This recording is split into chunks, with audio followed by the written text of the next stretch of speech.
అధినేత నారా చంద్రబాబు నాయుడు గారికి అలాగే అంటే ఆయన ప్రయాణిస్తున్నటువంటి హెలికాప్టర్‌లో కొంత సాంకేతిక లోపం అయితే ఏర్పడినట్టుగా తెలుస్తుంది. అది కూడా ఏటీసీ సంస్థకి, పైలట్‌కి ఉన్నటువంటి సిగ్నల్స్ ఒక్కసారిగా తెగిపోయినట్టుగా తెలుస్తుంది. అది కూడా గత కొద్ది రోజులుగా ఆయన బహిరంగ సభల్లో తీరిక లేకుండా ప్రయాణిస్తున్నారు. అది కూడా ఈరోజు ఉదయం ఆయన మండపేటకి సంబంధించి ఒక బహిరంగ సభలో మాట్లాడి ఆ తర్వాత అరకు వెళ్లాల్సింది. అరకుకు వెళ్ళే సమయంలో ఆయనకి ఏటీసీ అంటే అక్కడ ప్రయాణిస్తున్నటువంటి చంద్రబాబు గారు అలాగే ఆ హెలికాప్టర్‌కి సంబంధించి పైలట్‌కి, ఏటీసీకి కూడా సత్సంబంధాలు ఒక్కసారిగా తెగిపోయినట్టుగా కనిపిస్తుంది.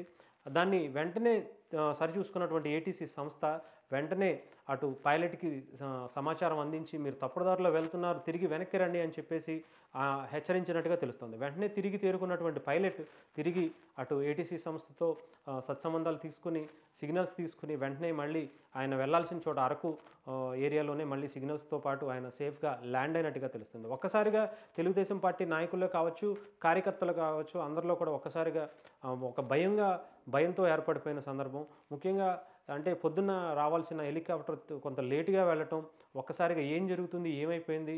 అది కూడా సిగ్నల్స్ తెగిపోయినాయి అనగానే చాలామంది భయపడ్డారు. అక్కడ ఉన్నటువంటి తెలుగుదేశం నాయకులు కావచ్చు, కార్యకర్తలు కావచ్చు.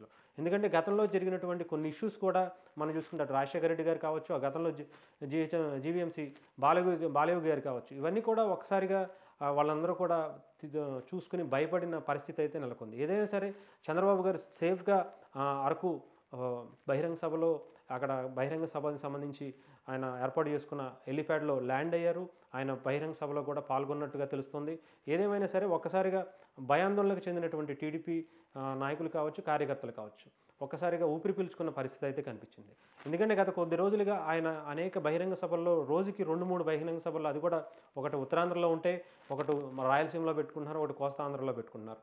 అంటే ఒకేసారి మూడు ప్రాంతాల్లో పర్యటించాలి కాబట్టి ఆయన హెలికాప్టర్ యూజ్ చేస్తున్నారు. దానికి సంబంధించి గత కొద్ది రోజులుగా హెలికాప్టర్‌లోనే ప్రయాణిస్తున్నారు కాబట్టి ఒక్కసారిగా అంటే ఈరోజు అటు తూర్పుగోదావరికి సంబంధించి మండపేటలో, ఆ తర్వాత అరకు వెళ్లాల్సిన టైంలో మాత్రం కొంత గందరగోళం ఏర్పడింది. అందరూ కూడా భయపడిపోయిన పరిస్థితి అయితే కనిపిస్తుంది. ఏదేమైనా సరే ఆయన సేఫ్‌గా ల్యాండ్ అవ్వటం, అటు రాష్ట్రంలోనే తెలుగుదేశం పార్టీ నాయకులు కావచ్చు, ప్రజలందరూ కూడా ఒక్కసారిగా ఊపిరి పీల్చుకున్నారు.